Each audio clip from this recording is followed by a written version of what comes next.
So is Eragon a good book? Let's find out together. This book is pretty darn old, and I have only just finished reading it. First published in 2002. That's a long old time ago. I've got absolutely no idea why it's taken me so long to read this book, but now I have, and I would like to share my opinions on it. Is Eragon a good book? Let's talk about it. This is my review of Eragon by Christopher Paolini. Hi there. If you are a frequent visitor to my channel, then firstly, thank you, and secondly, you'll know I've got a bit of a weird thing about dragons. I'm a little bit obsessed with them, almost to like a creepy level. It's not like a creepy fetish thing, it's more of just like every fibre of my being wants to protect every dragon at all costs. It's difficult for me to explain the feelings that I get towards dragons. I'm hoping that somebody out there somewhere can understand. And if you do, hit me up and let me know. So Eragon has dragons in it. If you couldn't tell, does the front cover give it away? So because there's dragons in it, did that mean that I was automatically gonna like this book? Let's discuss it and find out. When I was reading Eragon, it basically felt like Star Wars set in Lord of the Rings Middle-earth style environment with dragons. What's not to love? You have the main boy, you have the main girl, you have the rebel group. The boy doesn't know who his father is. You have the lovable companions. I feel like the storyline is massively based off Star Wars, but it's not a complete carbon copy. Basically, through the first few chapters of reading this, you can definitely tell where Christopher Paolini got a lot of his inspiration from, but there is no harm in that. He's taken these ideas, these concepts, these inspirations from other stories, and he's tweaked them and made them his own and reinvented them. And I do like that. There ain't nothing wrong with that. So let's talk about my review.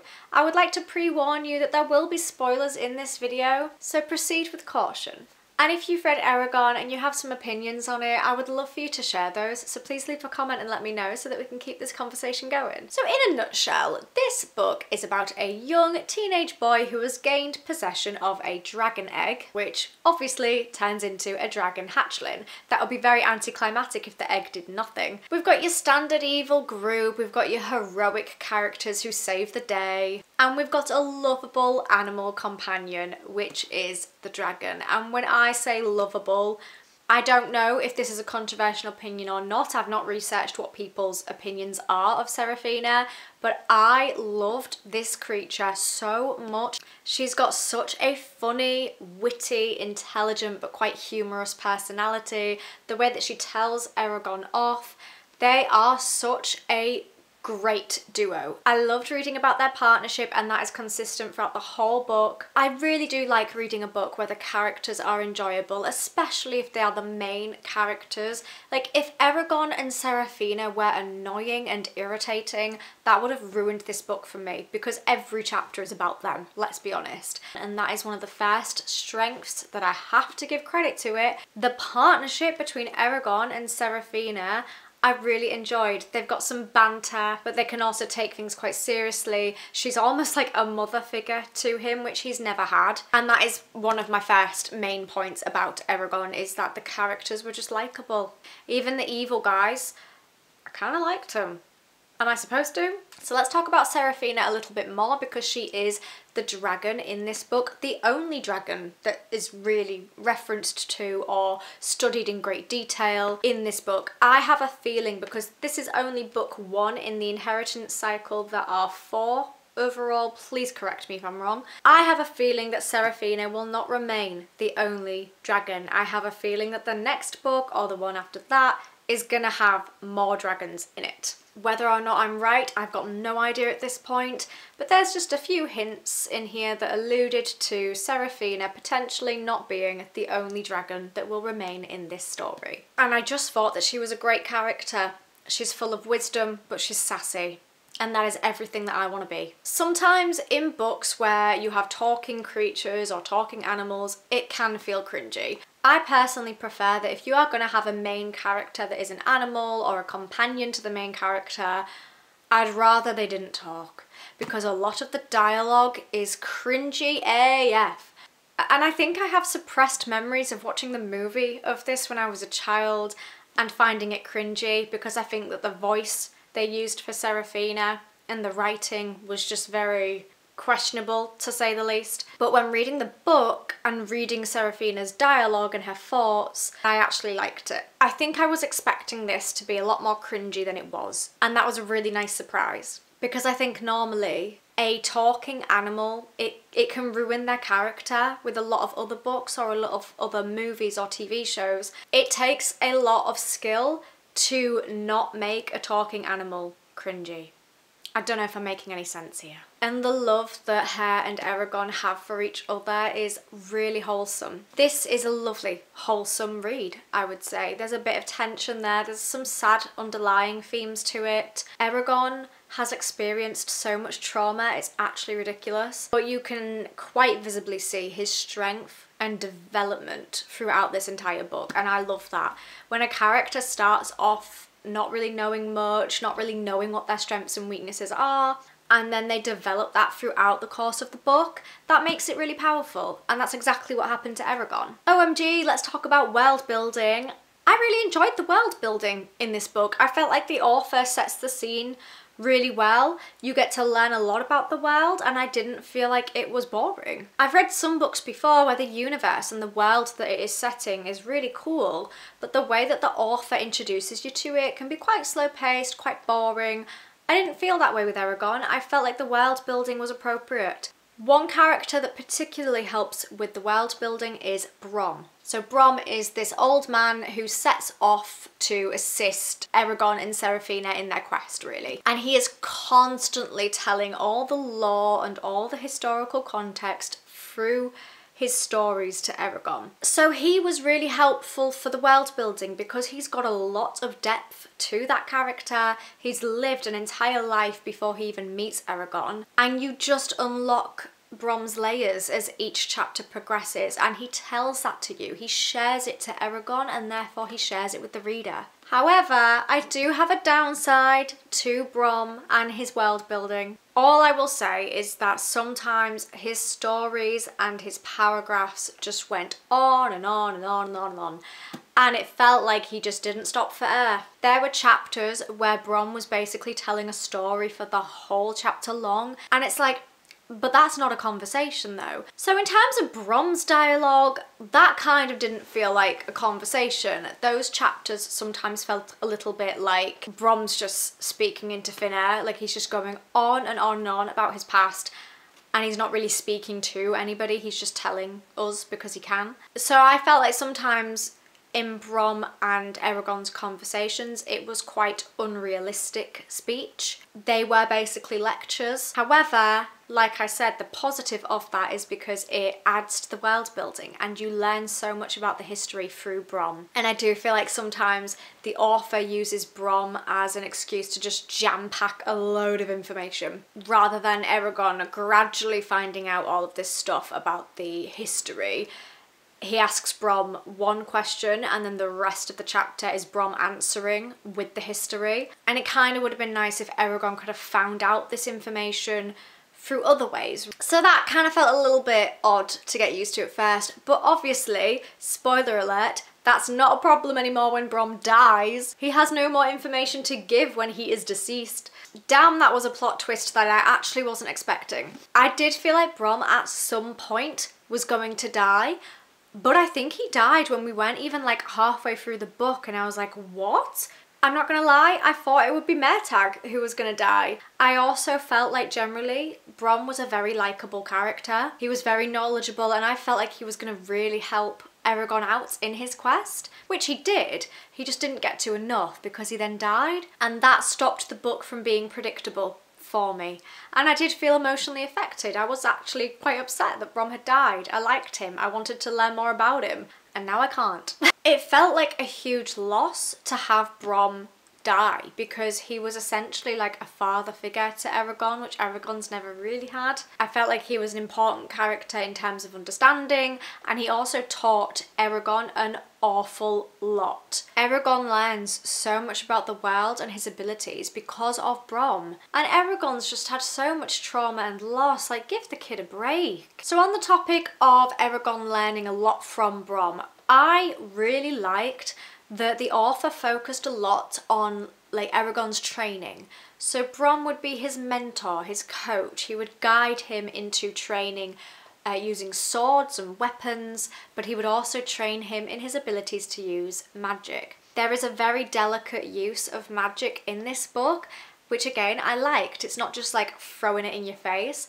In terms of how the magic system works in this book, we learn that gradually at the same pace that Eragon does. I love that. As Eragon is learning, I'm learning as well. And he learns all of that through Bronn. Bronn teaches him how to use his abilities, how to learn the ancient language, how to control his power and his energy, recover from the after effects of using magic and how it drains you. I really liked that the author focused on that a lot, is Eragon's training, how he learns, and because of that we are learning alongside him. Because when you're picking up a book with a brand new universe for the first time, you don't know anything. You don't know anything about the magic system and how it works. But neither does Eragon. So we learn at the same pace. I liked that. I also like as well that obviously Christopher Paolini has created his own language in order to use the magic system, and at the back of the book there is a guide, like a language guide, so that you can translate the different phrases. So if I wanted to cast a spell upon you all now, I totally could. Let's talk about Murtagh, because I mentioned him a little bit before. I did like this character. I feel like there's more to learn about him. He was somebody that I didn't know whether or not to trust, and to be fair, I was like that consistently throughout this book. I still, towards the end, I'm unsure whether or not to trust him. I did sense that there was going to be a lot more depth to him, which there was, which we did find out in this book. So we were briefly told his backstory regarding him being the son of the last surviving member of the Fason, which is Morzan. And I feel like we are going to learn more about that, and I'm excited for it. And Murtagh has his own book as well, does he not? I'm pretty sure Murtagh has his own book. So that's even better, because I liked him as a character. I just don't know whether or not I trust him. And I'm excited to learn more about his backstory, because we don't know that fully. And I feel like there is more depth to this character that we don't even know. Like, I feel like we've not even touched the surface of Murtagh's life. Another thing about this book that I really enjoyed is that the prologue starts off with introducing some characters that you then don't come back to for like another 300 pages. And so when I read the chapters about them further down the line, I had that, oh, that's who they are moment. And I feel like that is the desired effect. And I enjoyed that. I liked that effect. I thought that was well paced. Now I'm going to move on to some of the negatives and the downsides, because I do have a few, and then I'll talk about my overall thoughts and conclusions. So I feel like this is kind of like a critique of the plot maybe. So in this book there is the death of a shade who is called Durza. Throughout this book everyone's going on and on and on about how powerful shades are, how it's so hard to kill them, they are so powerful. And then Eragon thinks that he has killed the shade the first time. When I read that, I was like, please don't make the shade have died through just an arrow. And I was very, very pleased to find out that the shade was not dead. So Eragon thought that he'd killed him, but he hadn't. The shade came back. I liked that because I felt like that backed up how strong the shade was supposed to be. And I think it was Murtagh who shot the arrow through him. So at the end of the day, they both thought they'd killed him. Turns out they hadn't. He comes back again at the end of the book. Now, the second time that the shade dies, and this time he actually does die, I'm not 100% sure whether or not I've missed something here, but there were like puzzle pieces that weren't quite linking up together. So the whole showdown at the end of the book, you know, what the whole tension, the conflict is all leading up to, is this fight between Eragon and Durza, the shade. So this is what I don't understand. So they are in the city that's inside the mountain where the Varden rebel group are hiding. The chapter where they have the showdown, it says that Durza and the Urgles arrive. So that's like his tribe, his like little warriors. It says in the chapter that the Urgles arrive and spread out across the perimeters of the room, but then they're not mentioned again. So in the middle of the room you have Durza and Eragon, who are having their one-on-one fight. Eragon is killing Durza. What exactly are the Urgles doing at this point? Are they just stood watching? Surely, if it looked as though Durza was losing the fight, Eragon is massively outnumbered and the Airgulls would have come to Durza's defence, right? He would have lost the fight. I reread the chapter because I finished it and I thought, I've not quite understood what's gone on there. Obviously he's very powerful with his magic, so that makes sense. Like maybe he is just stronger than Durza. But surely he's not stronger than Durza and all of these Airgulls. So I reread the chapter and there is just no mention of the Airgulls unless I missed it again. But at this point, if I've read the chapter twice, I have to stop doubting myself and I have to start doubting the plot. Because where are the rest of the Airgulls? It's not mentioned whether or not they escape. It's not mentioned whether or not they run away. To me, that felt like plot armor. That felt like a continuity error. It felt like they'd just been forgotten about. And if the Airgulls had acted on that whilst Durza was losing, Eragon would not have come out alive. So that doesn't make sense to me. If anybody can please let me know what has happened there. Is there a viable reason for that? Because again, I could be wrong. It might be me who's being mistaken. Maybe I was tired both times when I read the chapter. So that's one of the downsides to me, or just something that didn't really make sense. And then another little point that I just wanted to mention was around the chapter that was set in the Haderach Desert. When you look at the map, you may not be able to see clearly, but the Haderach Desert is huge. This is a massive, massive part of the map. It's massive, and we're building up to the part of where they need to trek across the Haderach Desert. And I know that they don't trek across the whole desert. That would be insane, like it's huge. So they only cover a small section of it, but it's only one chapter.